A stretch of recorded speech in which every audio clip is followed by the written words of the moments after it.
The federal budget is in, and it is the exact opposite of what we saw here in Alberta. It means nothing good for you and your family. I'm Sheila Gunn Reid, and you're watching The Gunn Show.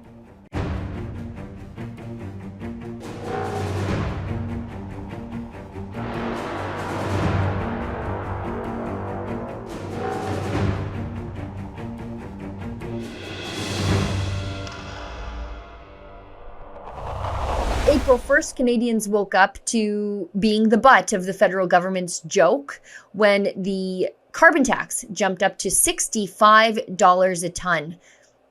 It will hit you not only at the pumps, but everywhere along the supply chain, because the carbon tax will be added to everything that is made, grown, or moved. So, well, really, literally everything. And then the federal budget is out, and it is a catastrophe. Let me show you. Franco Terrazzano from the Canadian Taxpayers Federation compiled the numbers in an article for Sun newspapers. Look at this.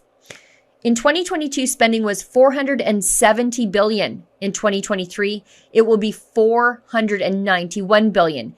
Spending will climb to $509 billion in 2024, $523 billion in 2025, $538 billion in 2026. And $556 billion in 2027. Does that look like saving money to you? For politicians reading this in Ottawa, here's a clue to answer that question. If you increase spending by $85 billion, you're saving money wrong. Now, joining me today is my friend Kris Sims, the Alberta Director of the Canadian Taxpayers Federation, to discuss not only what the hike in the carbon tax means for us here in Alberta, because we will be hit disproportionately hard by this bad federal government policy, as we tend to be with any bad federal government policy, but also what the budget means for you. This free episode of The Gunn Show is brought to you by my mug. I know. It's pretty cool. So is this hoodie I got on, and you could have it on too if you check out our special website at rebelnewsstore.com. That's where you can see Freedom Focus hoodies that we have for you, beanies, cell phone cases, you name it, all while supporting our journalism, where we fight to bring you the other side of the story, as opposed to, being forced by the Trudeau government to fund leftist media out of your taxes. The truth is, without you and your generosity, there is no Rebel News. So again, if you like the reports that we bring you and that we also fight for freedoms in Canada, please consider doing some shopping, picking up some swag at rebelnewsstore.com. We appreciate your support.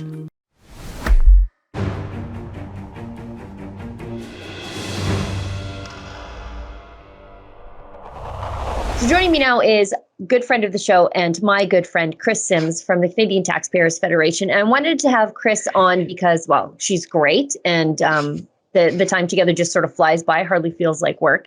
But federal budget just came out, and it is a catastrophe. And the carbon tax just went up. I noticed it yesterday at the pumps.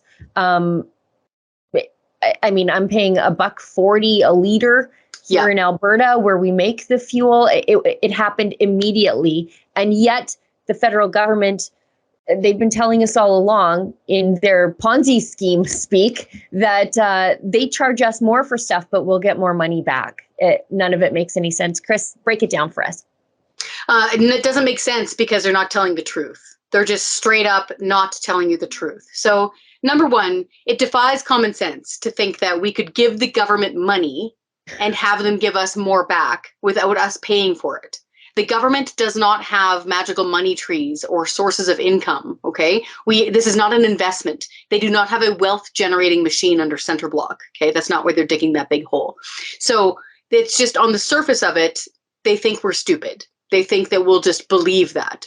Number two, the parliamentary budget officer, okay, which is an arm's length independent auditor, basically. All they do is go through the books and go through the numbers, has said now in 2 reports, Sheila, that that's not true. That you pay more than you get back, even with the rebates. And the way they do that, of course, is they don't just look at the pump price, like you just mentioned. I paid $1.40 in Claire's home, which is typically some of the cheapest in all of Alberta. So we already saw it. So it's not just that pump price. it's your pump price. It's what the trucker's paying for the diesel. It's what the locomotive is being filled with diesel, which is about $2,400 extra in the carbon tax, by the way. It's what the grocery store is paying to keep the place cold and hot using natural gas, all down the line. And it's even the farmer who's using propane and natural gas to dry their product. So that's why we have this massive layering effect. And then so the PBO apparently took elements like that into consideration, and they talked about job losses, all that stuff. And so in totality, here in Alberta, we're getting screwed the worst. So on average, an Alberta family is going to pay out about $710 extra this year, even with the rebates factored in. Now, why Trudeau and why Minister Guilbeault continue to say things like, you'll get more back? I don't know, because their own math is wrong. So I think this is just pure politics and messaging. They're hoping that if they repeat this big fib enough, that people will just go back to sleep and ignore him. Yeah, if you made this claim as somebody who was starting a multi-level marketing company or an investment scheme, you would go to jail. It's a Ponzi scheme as they lay it out. Give us more and I'll give you more back. It doesn't make any sense. And you just mentioned the farmers there, and I see the feds are patting themselves on the back saying, oh, but we exempted the farmers from the carbon tax. On what, our fuel? What about our inputs? Yeah. What about our fertilizer inputs? Everything along the way is touched by this carbon tax. Exactly. Why? Because right now our modern world runs on oil and gas. You cannot get away from it even if you tried. So that is why we have abundant crops. That's why we're able to do just-in-time delivery. That's why most of us are able to heat or cool our homes with the push of a button. That's why. And if you make that stuff more expensive through taxation, surprise, surprise, you make everything cost more. Now, I did want to give us a little tiny bit of a win here because I think it's important to take a look at the light. It sounds like we're going to get this exemption that we've been pushing for the Taxpayers Federation here, I think, for about 4 years. And that is farmers, like I just mentioned, use grain dryers, including propane and natural gas, typically, what I'm told. I don't need to tell you about farming. Okay, thank you. And so we were pushing for an exemption. And it's passed the House of Commons. It's in the Senate now. And so we're hoping that it gets rubber stamped. And so we know this isn't a win in the sense of if I'm driving my pickup truck, or if, the trucker is driving his big rig, or Sally is filling up her minivan, you're all still paying the carbon tax. But this is one small win where we're going to get those farmers exempted for drying their grain from the carbon tax. So we'll take a win where we can. So there will be some slight relief there, but we want the entire thing scrapped because this is just a massive tax grab and it does not help the environment. I have to pound this home because I was in British Columbia for much of my adult life. They've had the highest carbon taxes there since 2008. And guess what? Emissions keep on going up. Why? Because people need to heat their homes, they need to eat, and they need to drive to work. They don't have an affordable, alternative, abundant energy source they can switch to. And so it's not helping the environment. All it is making us poorer. And I got to stress, so wonky, smart people, I mean that truthfully, really smart people will say things like, the price on carbon is now $65 per ton. Nobody knows what the hell that means. Like, honey, did you pick up a ton of carbon on the way home? Like, nobody knows.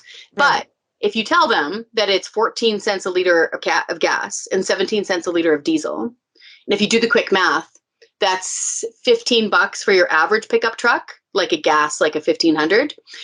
If you're driving like a heavier duty one, like if you're hauling cattle or something, or towing something, and you've got one of those Ford Super Duty diesels, that's $30 extra, Sheila. Every time you're filling up. It's a mind-boggling amount of money. Yeah, and for a lot of guys, my husband's in the oil patch. He does drive the big 1 ton. He has to. Mm-hmm. And, sometimes he's got a 5-6 hour commute to work. Yeah. And this just eats up a family's bottom line. And, I'm so glad that the CTF pushed really hard to get that exemption for grain drying because cereal crop farmers are price takers. They're not price setters. So this is not even something that you could pass along to the consumer the way you could at a greenhouse level or some of the other produces, which actually increases food inflation, if you're worried about that sort of thing. I am. I'm not so sure the Liberals are. But yeah, I mean, there's no possible way for a grain farmer, a cereal crop farmer to pass that along to the consumer. They just have to take the global market price on their product. And if their inputs are higher, that's just tough on them. See, again, this goes back to the term punishment. And I use that correctly because the very Liberals who crafted the mandatory minimum federal carbon tax, the Trudeau carbon tax, describe the carbon tax as a punishment for the poor behavior of using fossil fuels in their language. And so this is how they see it. It's an ideological thing. This is not about saving the environment. This is just about punishing people for using oil and gas. And what really bothers me is that this is a severe punishment because people can't switch. There isn't anywhere for them to go. You've basically, in a fair fight, if you've challenged someone to a fight, a physical confrontation, and they have agreed and consented, if you've got them in the corner and their hands are up like this, it's unethical to continue hitting them. But that's exactly what the federal government is doing here, because the average person cannot find that alternative, affordable, abundant energy source. And so, yeah, this is just a punishment. Yeah, it is a punishment, particularly on the poor. If you have a family minivan that's 10 years old, you need that vehicle to get to work, to get your kids wherever they need to be. You just can't walk into the dealership and buy a Tesla because Justin Trudeau wants you to go electric. No, they just don't have the money for that. I think it boils down to, Sheila, in many cases, a lot of these folks making these decisions are multi-generational privileged people. And I don't like using that term because it's used as a wedge quite often, but I think it is an honest lack of understanding. They don't understand what it is to be working class. They don't know what it's like to live rurally. They don't know what it's like, for like your husband having that major commute. For them, they've perhaps lived just this kind of enclosed urban environment that's typically very highly paying and very job secure. They don't understand what it's like to have that older minivan or to have like that Dodge Ram pickup, where it costs you $15 extra to fill up now, just in the carbon tax. For $15, I can get a roast chicken and a jug of milk. Yep. Like that's food off of my family table every single week. And then if you add that and add that and add that to things like trucking, so that big rig truck driver filling up 2 of those average size cylinders, not even the big ones, that's like almost $160 extra just in the diesel carbon tax. And then the locomotives. I sat there and nerded out and figured out what the capacity was on those fuel tanks on the locomotives in Canada. And on average, it's about $2,400 extra. And there's no exemption. And so I think we've got a big disconnect between the folks who are making these laws, creating these punishments, and the rest of us who are paying for them. Yeah, there's an underlying sense of classism in the middle of all of this. That, these things do hit the people who make and grow things and build things a lot harder than it does the people whose commute involves coming down out of their high rise and stepping onto, a C train. LRT. Yeah, exactly. Yeah. It's a big disconnect. And I must say, this is where I really want to hammer this home, because this isn't even just you and I talking about it or the Taxpayers Federation or a rebel, taking a really good stand on something. This is the Parliamentary Budget Officer's own language as well, because they did more of a deep dive into the second carbon tax, which is supposed to be hitting us sometime this summer. We're guessing it's going to be around 10 cents or so per liter of gasoline and diesel. It's extra. It's a government fuel regulation. And even their own language, to paraphrase, said that this will disproportionately affect the poor, the single mothers, those who are working paycheck to paycheck. Now, to you and I, that's probably obvious, but I think it's important to point out that the Parliamentary Budget Officer's own report to Parliament, so he's talking to Trudeau, that office is talking to the PMO. They know, and they're not scrapping it. So this is where I think we're now at a bit of an impasse, where we're telling them this is how much it's costing. We're telling them it's not helping the environment. We're telling them to scrap it, and they've really kind of dug their heels in on this. I am taking a bit of hope at the grain dryer thing. Yeah. I think that's a bit of a gap in the fence. And if we all push at once, we might have a chance of getting rid of this thing. We need the greenhouse guys to step up and fight. It's just fascinating to see how disconnected the federal government is from real people, and actually can see that in the budget. Yeah. The latest federal budget. Why don't you give us the Coles Notes version of I guess, just how bad this is going to be for regular Canadians.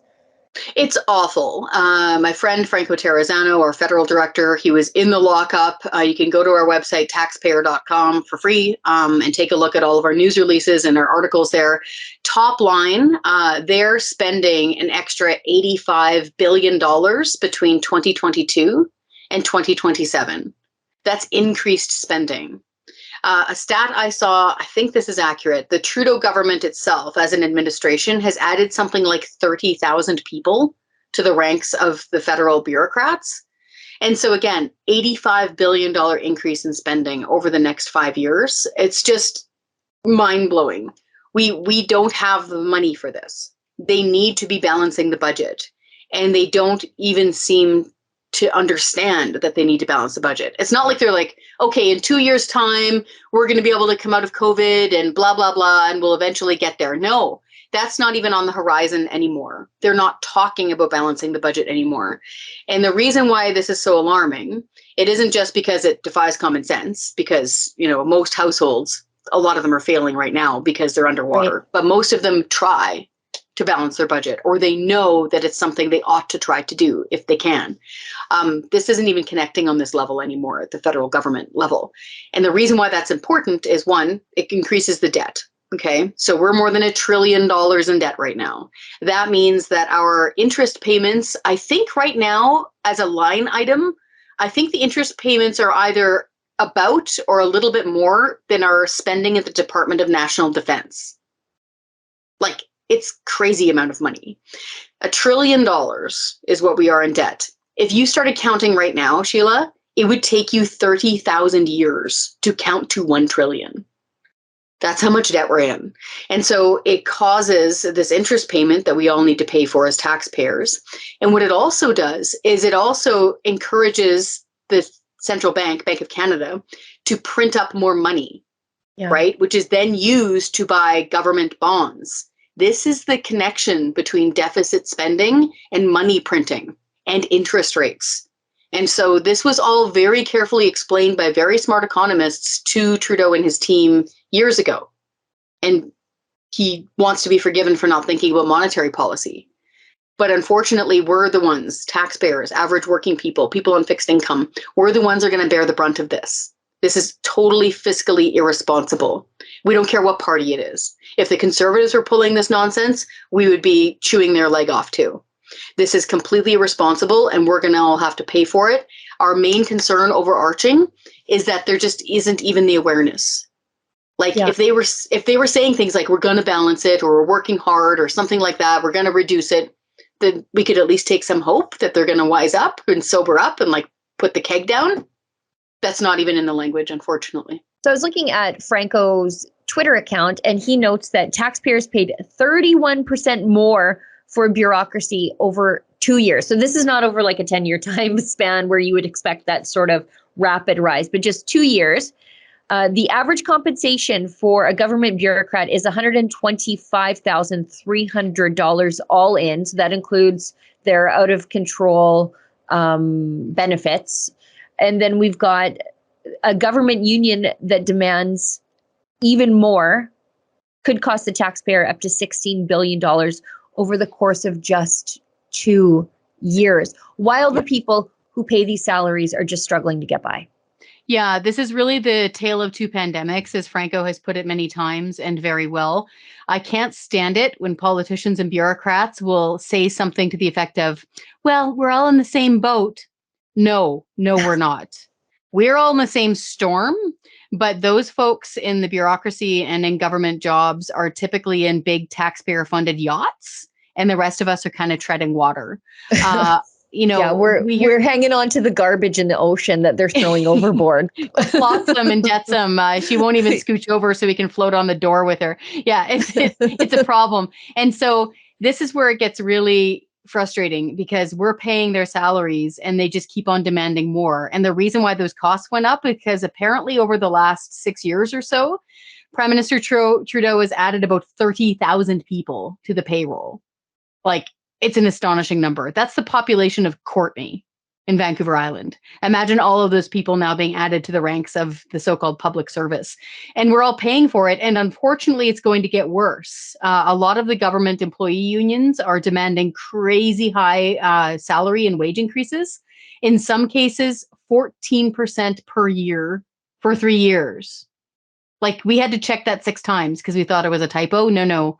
There are, in some cases, some government unions demanding a more than 40% pay increase over the next 3 years, or they're threatening to strike. So it's going to get worse before it gets better. I think my best recommendation would be to keep hammering your MP. Keep emailing your MP. Send your MP your heating bill, your grocery bill, what your truck payment costs, and say that you expect them to rein in this spending. And that also starts with their pay raises, by the way. Members of Parliament took their 4th pay raise during this last 4 years, while the rest of us were getting pay cuts or losing our businesses. And it's an outrageous amount of money. They were already making, Sheila, $189,000 per year as a backbencher. That's just backbencher. Ministers make more than $200,000. I think it's $237,000. And keep in mind, for folks who haven't worked on the Hill, it's easy to forget where their expenses go. Their housing's paid for, their hydro bill's paid for, their food is paid for. They have hot meals 3 times a day right there in the lobby of the House of Commons. Like, they want for really nothing when you're a member of Parliament and they're taking their 4th pay raise. It's just gross. It's outrageous. Now, it's outrageous when you put it that way, that they're taking their 4th pay raise. Yeah. While people are cutting back to get by because these same people keep hammering them with taxes. Now, you are part of the Alberta Proud touring panel, which I will be a part of on April 20th. Tell us a little bit about that. I'm super stoked for this. It's Can't Stop Alberta. The great people behind Alberta Proud and the Alberta Institute are putting this on. I've already done 2 shows or chats in Calgary. It was amazing. They packed the house. There was around 100 people there, full house. And we talk about things like, well, from the taxpayer's perspective, like lower taxes, less waste, accountable government, the carbon tax. I can break down for you what just transition will cost you. And what I love about it is how to get out there and fight. Because if we have 100 people coming to watch us, we know they're already in the tent, right? We know that they're ready to fight. And what I tell them is, think of 10 people in your social circle who didn't come with you here tonight and just like red pill them. Tell them how much they're spending. And so I think it's really important to get all of these issues understood before the May election. Yeah, and we have to arm our army of pro-freedom evangelists with really good, concise arguments to take out with them into the world, because the other side likes to confuse things with unnecessary jargon, right? Like they say a price on carbon. I'm like, you mean a tax on life? You know, you have to sort of cut down through the jargon and break it down into real tangible things. And I hope that, I know you're doing that, and I hope I can do a little bit of that while I'm on the panel. We're going to be 20th. On stage together. I think we need to point this out. Yeah, we're going to be on stage together so people won't confuse us for being the same person all the time. It happens at least like once or twice a month, which is a great compliment. But it's like, no, different person. But no, this is going to be great. I'm not sure what your focus is on. Mine is usually carbon tax and just transition. And this is the one in Red Deer, right? Yes. Oh, we're going to have a hoot. Yes. So come to Red Deer and you can watch us talk about freedom and low taxes. Exactly. Now, before I let you go, Kris, I want you to let people know how they can get involved with the Taxpayers Federation in the fight for smaller, more accountable government. Thank you.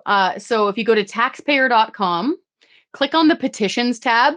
We've got something for everybody there. That's what I love about the petitions that we have. You know, if you want to get rid of the PST on used items at thrift shops in BC, we've got a petition for that. If you want to stop funding the media, we've got a petition for that. If you want to scrap the gun grab, same thing. So just sign up for one of those petitions. And that does 2 things. 1, it puts pressure on politicians, so we actually make change. And 2, you're signed up to our standing army. And that way, when it's time to do a critical mass blast of email on one person's email address and make it crash for the day, which is exactly what happens, you'll be the one helping. So just go to taxpayer.com and sign up on petitions that tickle your fancy, and then you'll be joining our army. That's wonderful. Kris, thanks so much for the interview today. You're a fan favorite, and you're just a personal favorite too. So we'll have you back on again very soon. And I can't wait to see you on the 20th. Yeah, I'll see you there. I'm bringing you this shirt. Love it. Okay. See you later, Bye. buddy. This free episode of The Gunn Show is brought to you by... Adam Sos here for Rebel News. Our company is growing quickly, and we'd actually like for your company to grow too. That's why this ad space that I'm speaking through right now is actually available for you to purchase. So instead of people listening to me, they could actually be learning about your company, learning about your business. If this interests you, if this is an opportunity you'd like to capitalize on, send us an email at ads@rebelnews.com.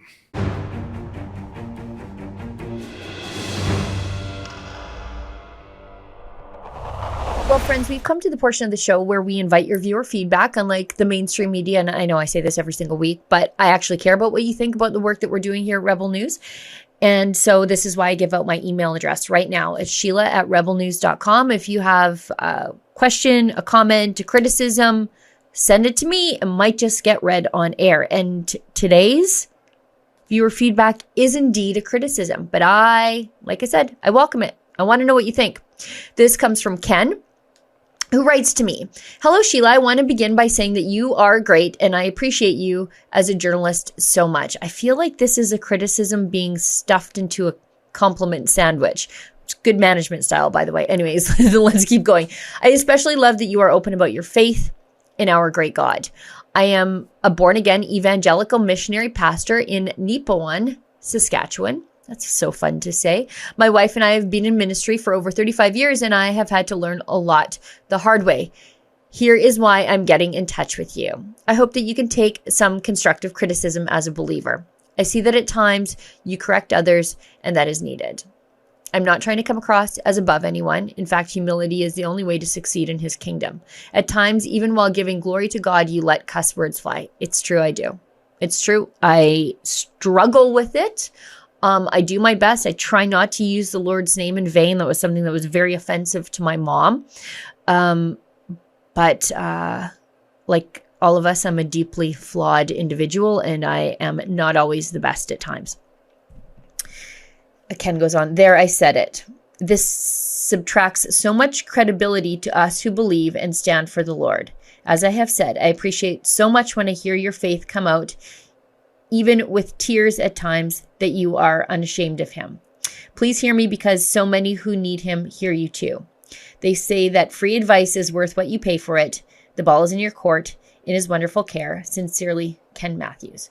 Ken, I appreciate you and your concern about my credibility and me swearing. And I realize I do. I do sometimes, and I don't mean to. I do try really hard to be careful about the language that I use on air and be calculated in the words that I use. But it is a character flaw that I will admit to, and I struggle with it every day. And I'm doing my best to rein in the mouth. So yeah, I don't mean to offend anybody, and I'm sorry if I did.